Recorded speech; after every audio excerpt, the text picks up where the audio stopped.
perfecto? Pues a ver,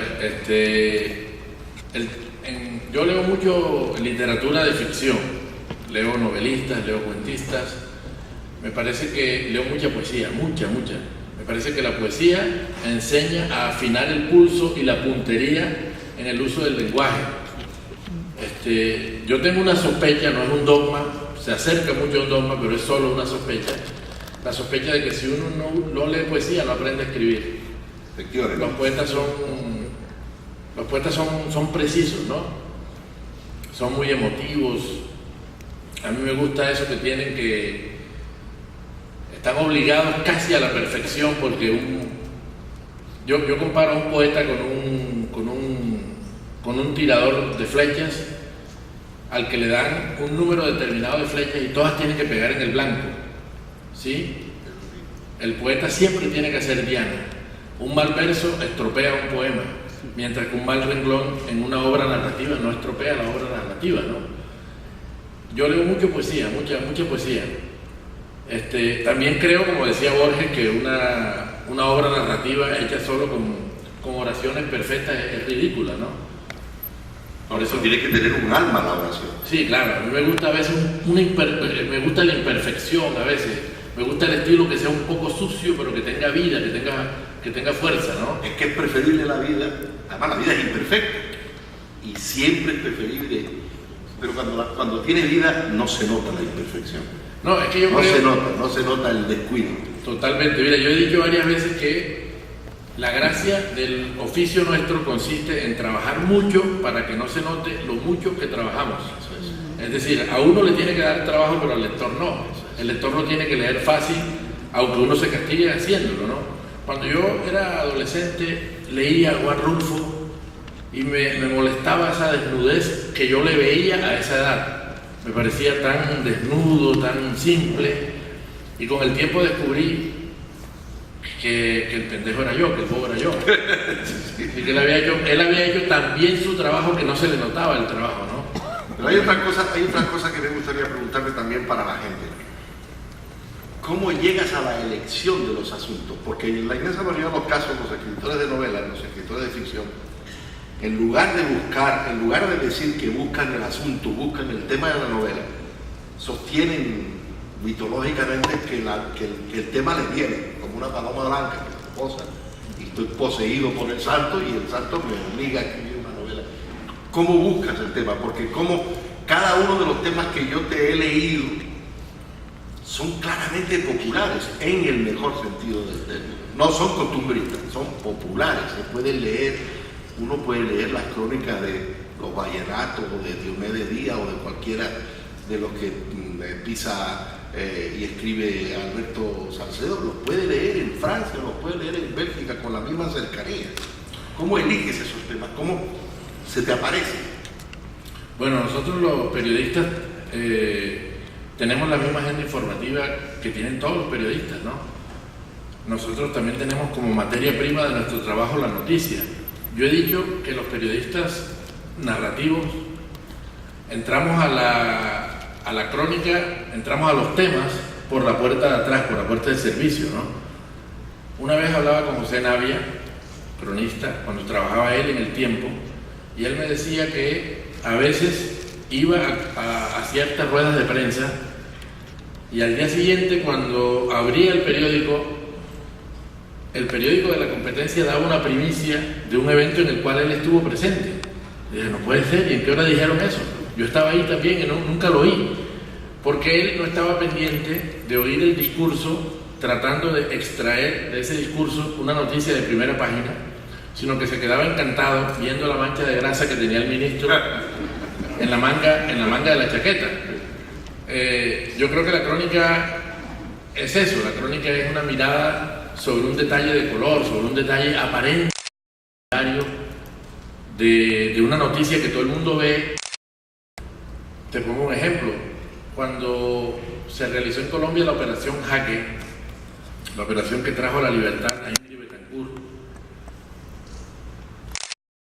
la rueda de prensa en la cual Ingrid Betancourt hablaba de cómo había sido su vida en la selva y de cómo había sido lo que venía para ella a partir de ese momento, y de pronto dice Ingrid Betancourt: estoy viva gracias a un soldado del ejército que me daba la comida pacientemente, cucharada tras cucharada, el soldado William Pérez.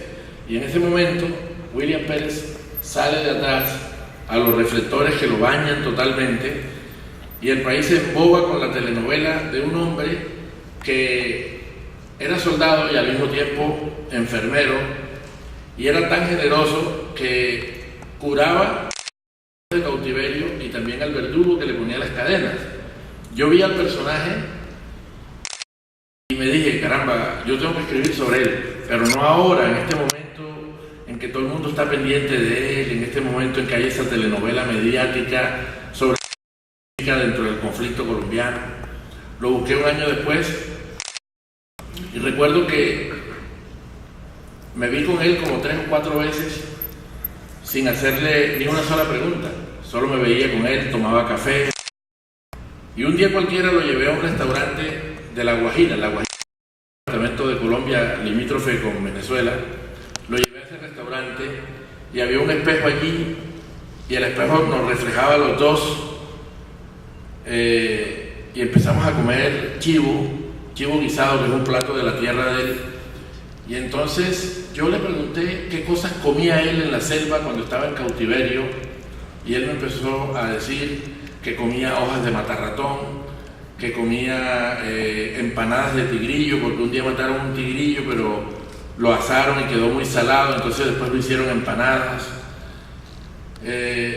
Y en ese momento se produce como un juego de espejos, porque él me está hablando de las cosas horribles que comía en la selva, pero me las cuenta en un momento en que estamos comiendo algo que a él le gusta. Luego me dice que él se imaginaba su libertad con comida, que él soñaba con llegar, cuando lo liberaran o cuando la guerrilla lo dejara libre, se imaginaba llegar a su casa y que la mamá lo esperara con un banquete. Cuando yo hablé con la mamá, también se imaginaba la libertad del hijo con comida. La mamá decía: en los 10 años y 4 meses que él estuvo secuestrado, no hubo un solo día en que yo no dejara un plato adicional de comida sobre la mesa. La señora es agorera y la señora creía que si dejaba ese plato de más en la mesa, el espíritu de su hijo se iba a alimentar de noche. Todas esas piezas yo las iba juntando.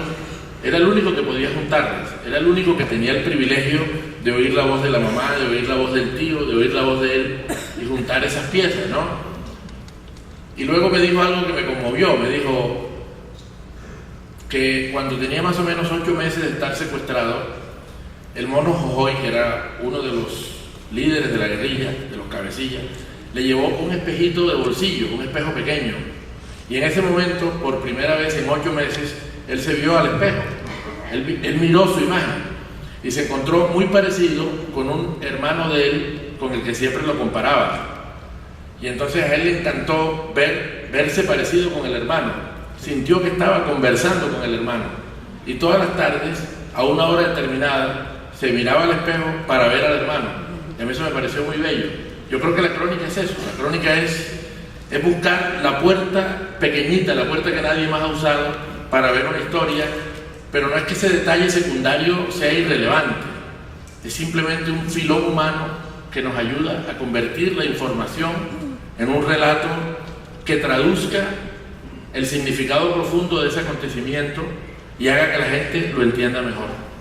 Hay un punto en tus crónicas, como en esa crónica bellísima que acabas de volver a relatar verbalmente, hay un punto en que,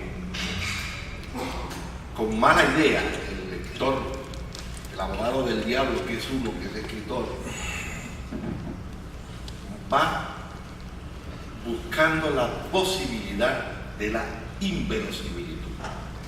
Es decir, a ver dónde me resulta, puesto que en la forma no le encuentro un gran defecto, a ver dónde está el grado de inverosimilitud que me tranquilice mi mala fe y me deje tranquilo con un poco de razón que yo tengo.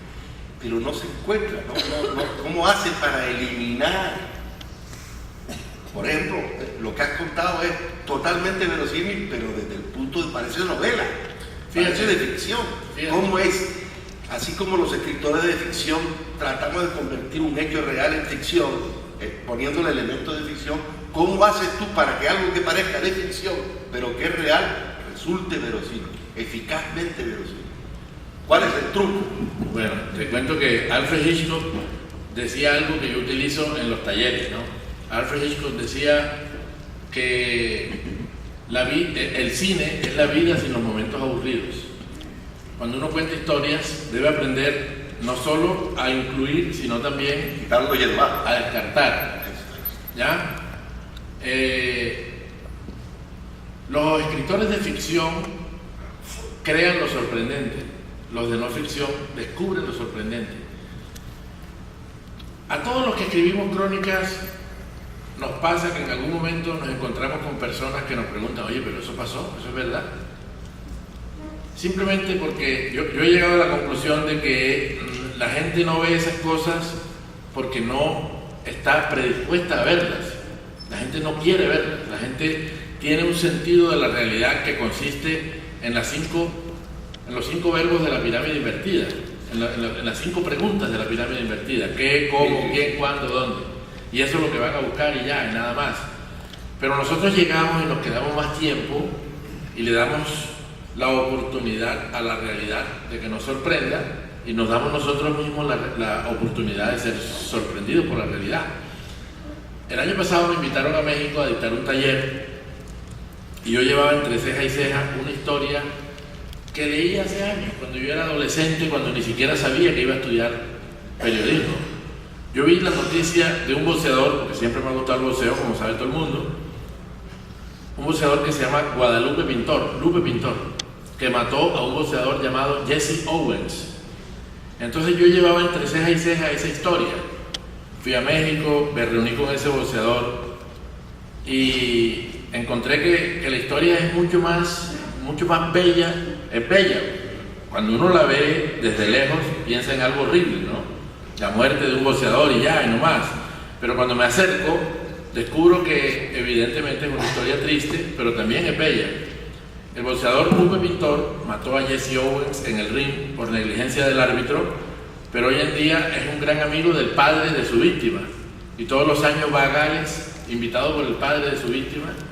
¿Cómo nació todo? Porque un día el padre dijo: yo tengo que verle la cara al hombre que mató a mi hijo. El padre odiaba a Lupe Pintor y se inventó un viaje a México, y Lupe Pintor lo recibió en su casa, lo alojó en su casa, y desde entonces se hicieron amigos.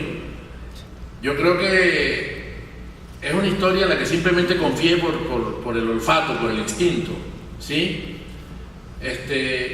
Finalmente todas las historias que uno cuenta, todas, la de un boxeador, la de un político, la de un guerrillero, todas le tienen que servir a uno para explorar la condición humana, ¿sí? Para conocer más al ser humano, al hombre. Es lo que yo busco cuando cuento historias.